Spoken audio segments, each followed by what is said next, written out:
Hello, അങ്ങനെ രാവിലെ 5 മണിയായപ്പോൾ ഞങ്ങൾ വീട്ടിൽ നിന്ന് കൊട്ടിയൂർ ക്ഷേത്രത്തിലേക്കുള്ള യാത്ര സ്റ്റാർട്ട് ചെയ്തു. ഏകദേശം 3 മണിക്കൂറിൻ്റെ അടുത്ത് ദൂരമുണ്ട് നമുക്ക് ഇവിടെ നിന്ന് കൊട്ടിയൂർ ക്ഷേത്രത്തിലേക്ക്. കണ്ണൂർ ജില്ലയിൽ നിന്ന് 60 കിലോമീറ്റർ വയനാട് അതിർത്തിക്ക് അടുത്തായിട്ടാണ് ഈ കൊട്ടിയൂർ ശിവക്ഷേത്രം സ്ഥിതി ചെയ്യുന്നത്. വർഷത്തിൽ 28 ദിവസം മാത്രമാണ് ഈ ക്ഷേത്രം തുറക്കുന്നത്. വൈശാഖ മഹോത്സവമാണ് ഇവിടെ നടന്നുകൊണ്ടിരിക്കുന്നത്.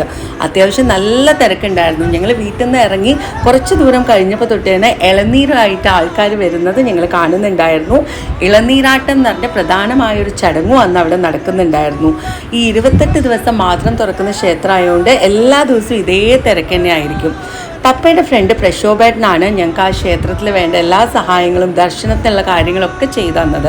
ഞങ്ങൾക്ക് നന്നായി ദർശനം നടത്താനും നന്നായി പ്രാർത്ഥിക്കാനും വഴിപാടുകൾ കഴിക്കാനും ഒക്കെ പറ്റി. നമ്മൾ ആദ്യം ആ കുളത്തിൽ മുങ്ങി ഈറനായിട്ടാണ് ക്ഷേത്രത്തിലേക്ക് കയറുന്നത്. നമ്മൾ നടക്കുന്ന വഴിയും നമ്മൾ പ്രദക്ഷിണം വെക്കുന്ന വഴിയിലൊക്കെ വെള്ളമാണുള്ളത്.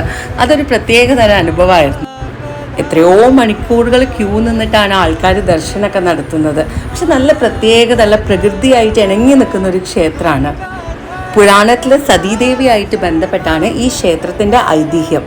പിതാവിൻ്റെ സമ്മതമില്ലാതെ പരമശിവനെ വിവാഹം കഴിച്ച സതീദേവി 14 ലോകങ്ങളെയും ക്ഷണിച്ചുകൊണ്ട് പിതാവായ ദക്ഷൻ ഒരു യാഗം നടത്തി.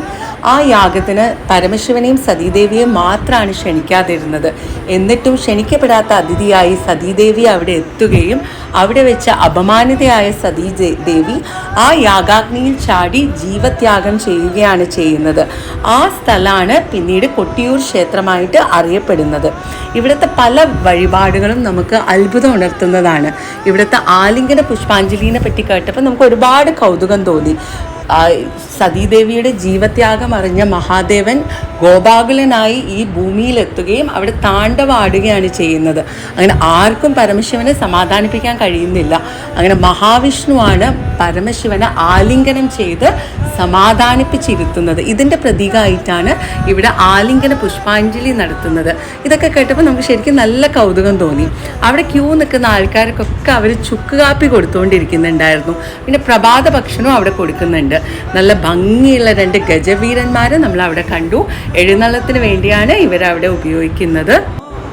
ചാക്യാർ കൂത്ത് നടക്കുന്നുണ്ടായിരുന്നു. അവിടെ പോയി ഞങ്ങൾ കുറച്ച് നേരം കൂത്ത് കണ്ടു.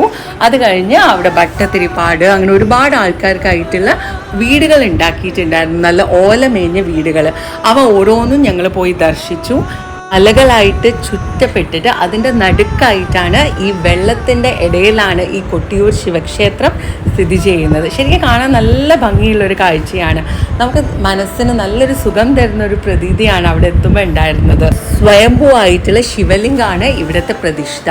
ഈ 28 ദിവസം കഴിഞ്ഞാൽ ഈ ശിവലിംഗം മണ്ണിട്ട് മൂടും എന്നാണ് നമുക്കറിയാൻ കഴിഞ്ഞിട്ടുള്ളത്. പിന്നെ അടുത്ത വർഷമാണ് ഇവിടെ എല്ലാവർക്കും ജനങ്ങൾക്കായിട്ട് തുറന്നു കൊടുക്കുന്നത്. ഇക്കരെ കൊട്ടിയൂർന്നും അക്കരെ കൊട്ടിയൂർന്നും 2 പ്രദേശങ്ങളായിട്ടാണ് ഈ ക്ഷേത്രം അറിയപ്പെടുന്നത്. സ്വയംഭൂവായിട്ടുള്ള ശിവലിംഗം കണ്ടെത്തിയതിന് ശേഷമാണ് ഈ ക്ഷേത്രം ഇവിടെ പണി കഴിപ്പിച്ചിട്ടുള്ളത്. പക്ഷെ കൃത്യമായിട്ട് ഇത് ഏത് വർഷമാണ് പണി കഴിപ്പിച്ചിട്ടുള്ളത് നമുക്ക് കൃത്യമായിട്ട് അറിയില്ല. പക്ഷെ എത്രയോ നൂറ്റാണ്ടുകളായിട്ട് ആളുകൾ ഈ അമ്പലം ദർശിക്കാൻ വേണ്ടിയിട്ട് എല്ലാ വർഷവും ഈ വൈശാഖ മഹോത്സവം നടക്കുമ്പോൾ എത്തുന്നുണ്ട്. അവിടുത്തെ ഒരു പ്രത്യേകത എന്താണെന്ന് വെച്ചാൽ നമ്മൾ സിമെൻറ്റും കമ്പിയോണ്ടും ഉള്ള കെട്ടിടങ്ങളൊന്നും അവിടെ ഇല്ല. അവിടെ ഈ കാണുന്നതൊക്കെ യാഗശാലകൾ പോലെ ഓല കൊണ്ട് മേഞ്ഞിട്ടുള്ള ചെറിയ ചെറിയ കൂരകൾ പോലെയാണ്. അങ്ങനത്തെ ഒരു 8-10 കൂരകൾ ഓരോ ഭാഗത്തായിട്ട് ഈ സ്വയംഭൂ ലിംഗത്തിൻ്റെ ചുറ്റുപാടുമായിട്ട് നമുക്ക് കാണാൻ സാധിക്കുന്നുണ്ട്. ഇവിടേക്കുള്ള കാഴ്ചദ്രവ്യങ്ങളായിട്ട് എത്രയോ കിലോമീറ്ററുകൾ ആൾക്കാർ നടന്നു വരുന്നതായിട്ടാണ് നമ്മൾ കേട്ടിട്ടുള്ളത്. ക്ഷേത്രത്തിലേക്ക് പോകുന്ന വഴിയായിട്ട് ഒരുപാട് കടകൾ തുറന്നിട്ടുണ്ട്. മിഠായികളും കളിപ്പാട്ടങ്ങളും ഉടുപ്പുകളും അങ്ങനെ ഒരുപാട് സാധനങ്ങളുണ്ട്. ഓടപ്പൂവ് ഞങ്ങൾ അവിടെ നിന്ന് വാങ്ങിയിട്ടുണ്ടായിരുന്നു. നമ്മൾ വീടുകളിൽ നമ്മളൊരു ഐശ്വര്യത്തിന് വേണ്ടിയാണ് ഈ ഓടപ്പൂവ് അവിടെ വെക്കുന്നത്.